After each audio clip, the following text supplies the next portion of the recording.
Yeah, hi friends. In today's current affairs discussion, I'll try to discuss the generalized system of preference GSP. Recently, this generalized system of preference in news in Hindu, we got a news article like we are going to face some problem with this GSP benefit as far as EU is concerned. So, with European Union. And last year, United States of America has withdrawn these GSP benefits to India. Last year it was in news, but this year there might be a problem. They haven't taken any decision, but there might be a problem, like you are going to get some problem with respect to EU on the front of the generalized system of preference. So, in order to know what exactly the problem and why America has moved out of this GSP with respect to India, you need to understand what is this generalized system of preference. Generalized system of preference.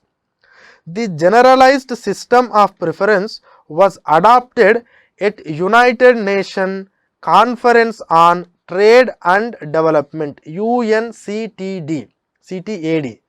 So, the generalized system of preference is adopted at UNCTAD conference in 1968 and we have started implementing it 1971. What is this agreement? This is a non-contractual, that means there is not something like a complete binding thing. No, it's not something like a binding. It is a non-contractual instrument by which industrially developed countries extend tariff concession to the goods originating in developing world.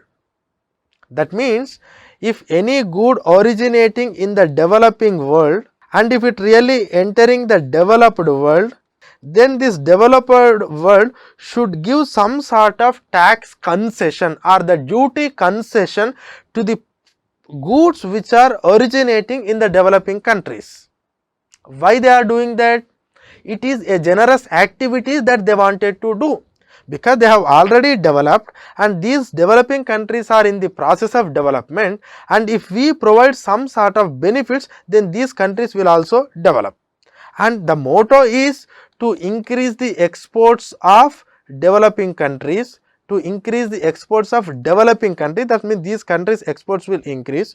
Second one is to promote the industrialization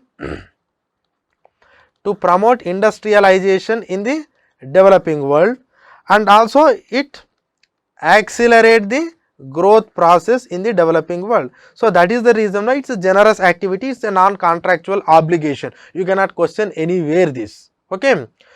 And this is what exactly the agreement. So, this agreement is about, it is an agreement between the developed world and developing countries. Like developed world will give some sort of tax benefits or whatever the import concessions if a project is originating from the developing world, and the entire motto behind this is to allow the increasing exports and industrial growth and overall economic growth of the developing world. And when it comes to India, European Union, now we are calling it as European Union, but at that point of time it was the European Economic Community, EEC. It was changed to EU in the 1990s, but European Economic Community, with which India was signed first generalized system of preferences in 1971. So, with EU we have signed. Later we have signed with other countries. So, do not think like this is an agreement with only one country. No, it is with the developed countries. And today we are doing with 12 countries, and in that one country is EU. That means EU is a group. If you consider EU as a group, with 12 countries we are doing this, and think it comes into around 35 countries, And last year United States of America has moved out of this. So, whenever, and that too you need to understand, this is not going to provide for every product, no, only for some of the sector products they will try to give some sort of concession in the duty, so that you can export those items to those countries. It varies from country to country, it is all depending on the agreement between two countries, not for every product, okay.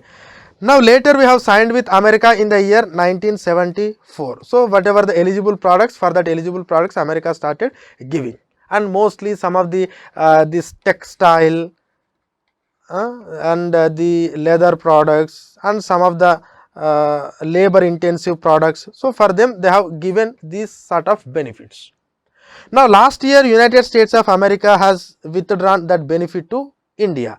So actually when they have withdrawn the benefit has affected a goods worth of $5.7 billion. But the original taxation loss for India is, that means now you need to pay more tax on that, because they are withdrawing the tax benefit, and the tax benefit is going to come around $100 million. It's a very small amount compared to the overall business with the US. The business worth is $5.7 billion, but the tax that we lost is $190 million. But why this US don't want to give this benefit? Because United States of America don't consider India as a developing country. Because developing country has its own meaning, because under the WTO, if you are a developing country, you can get lot of benefits. That is what Doha round is about, and apart from Doha round you will get lot of benefits. But America is considering India is not a developing country, and there is no specific definition for this developing, developed, underdeveloped under WTO. You can classify yourself. World Bank is classifying, but World Bank don't classify you as whether you are developed it or not. It classify like upper income, higher income country, middle income country, upper middle income country, lower middle income country. So it's based on the per capita income that they will do. But when it comes to the developing, its own country's decision, they can designate as anything. But US said under the Donald Trump regime, you are not a developing country, you are a developed country, so I don't give these benefits to you. This was the past thing. But now what happened is, after 1995, there was a doubt. Under WTO, there was a concept called most favored nation. That means one country should not discriminate other country. Like how you are treating all the countries, like you should treat the another country also. So third country should not be discriminated on par with the other country. Then how this thing will allowed? Then how the generalized system of preference is allowed under WTO? Because generalized system of preference is allowed under WTO, because under WTO you have an enabling clause. This enabling clause gives an exemption to the MFN status if the country is developing country. That means if a country is a developing country, you can discriminate this country with other country. How? Positive discrimination. That means you cannot reduce the tax for any goods from the other countries, but you can do it for the developing country. That is permitted under WTO under enabling clause. So it is fully complied with WTO. Now recently what happened is, there was a clause called graduation in European Union's generalized system of preference. What is this? Now this is important, this is a current issue. Graduation clause means some developing countries, be clear about what I am saying, some developing countries still have a low per capita income. That means still they are developing, their low per capita income is still low, but have an extremely successful in export for some sectors. Their per capita income is low, but they are become so successful in some of the sectors exports for many industrialized countries. So that means you have become competitive as far as the export is concerned in some of the sectors, but still your per capita income is low. Then these industries are become competitive over the worldwide. So therefore European Union's GSP, that is generalized system of preference, is not going to applicable to these sectors in which a developing country has become competitive on its export front. So that means now they are not going to provide the benefit to you, though you are a developing country, because the sector is become so successful. That means it is a item wise. Okay, some item A, item B, item C, item D, and in C and D you are becoming competitive, so they don't give benefit to C and D, but they will give only to A and B of a particular company, particular country. So some products you will get benefit, but some products you don't get benefit. Then how they will decide? And for that there is a calculation method. So what they are doing is, suppose this is, just take one country A. This is having the generalized system of preference with some X, Y, Z, W, some 4 countries, and also just assume U. So with these 5 countries, they have this generalized system of preference agreement, and this X is exporting a product A, Y is also exporting the same product A, Z is also exporting the same product A, U is also exporting the same product A. So when the generalized system of preference agreed countries are exporting the same thing to a country a product A, just assume this is A dash, okay, so that you don't confuse. So they are exporting a same product to the country A dash, that is product A. That means they are all producing, just assume footwear. Now just take the country called Z. Suppose if this Z is exporting more than 17.5% of the total exports done by the GSP beneficiary countries to this signed country. That means if this country is importing more than 17.5% of its total imports from the generalized system of preference agreed countries, then you should consider this country as a competitive one. Then you have to withdraw that GSP benefit to this country on this product. For other products it will be worked, for this country, for that product. This is what we call it as graduation. And that too in the last 3 years, they don't consider for only 1 year. In the last 3 years, if one country achieves more than this percentage as far as the export to the GSP signed country is concerned compared to the other countries things, then you don't get that benefit. So that means here the value, here the entire thing is, one country should not get a benefit of GSP compared to the other signed countries. And if this country, that means the country which is providing the benefit, if this developed country thinks like one country is trying to get an advantage over this GSP, then they have an every right to terminate that, so that they can provide opportunities to the other countries, those who are unable to supply the goods to the developed country in spite of signed the GSP. So this is graduation effect. Now the point is, some of the sectors like textile and other things, India is going to face this graduation problem. That means we are becoming so competitive and we are exporting more and more. And if you export more and more, definitely you will become a competitive one. This developed country has an every right, this European Union, to withdraw that, and there is a chance that we may withdraw. We may not get the benefit of that.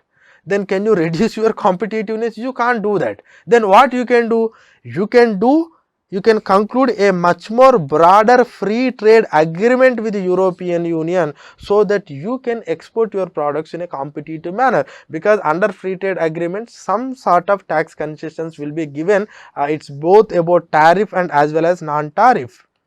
But India is not good at concluding this agreement with this European Union, because a lot of problems are there. Some of economic problems, some are social related problems, some are related to human rights problem. That is what they are bringing actually. But the point is, the discussions were there. Now I think there are some comprehensive agreement that we wanted to conclude, that is in process actually. That is that bilateral investment and agreement, bilateral investment trade agreement, thus BITA is in process, but we haven't concluded final agreement. But we need to conclude a final agreement, because the existing benefits also you are going to lose. So FTA is necessary with European Union. In order to explain that concept, they have taken this graduation effect, and you have to be very clear about this generalized system of preference, and also this concept of graduation, and also when it was evolved, and what is the final solution. It is something like a free trade agreement that you need to. Because if you look at, I'll try to give some of the figures. If you take the case of India's exports to the European Union under generalized system of preference is around $19.4 billion. This is the India's exports to the European Union under generalized system of preference. It is the 37% of India's total merchandise exports. So whatever the thing that we are doing, it is around 37% of the total India's merchandise exports. And apart from these 19.4 and the total thing, India is having a lot of untapped potential as far as the exports are concerned, and that to some extent of around $40 billion. This is an untapped potential, and this untapped potential you cannot get a benefit under generalized system of preference. What you are doing, of the 100, only 37% you are getting a benefit under generalized system of preference, but apart from that you are actually not utilizing the potential of $40 billion that you can export. That means anyway these agreements don't allow this much amount of trade, so anyway this is going to be graduated because we are becoming competitive. Now this is the right time to sign an FTA agreement with European Union, so that you can tap this potential and also you can increase the trade without any fear.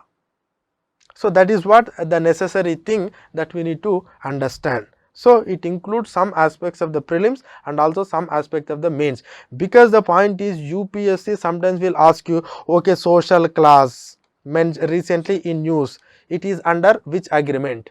Now you may get like graduation, recently in news, graduation effect is belongs to, actually it is referring what, and they will give different options, and if you don't know clearly, definitely you will make a mistake. Okay, so don't try to do that, and this is something about the generalized system of preference. Don't think like it is only between America and India. It is about other developed world, and it is fully complied under WTO rules. Okay, thank you.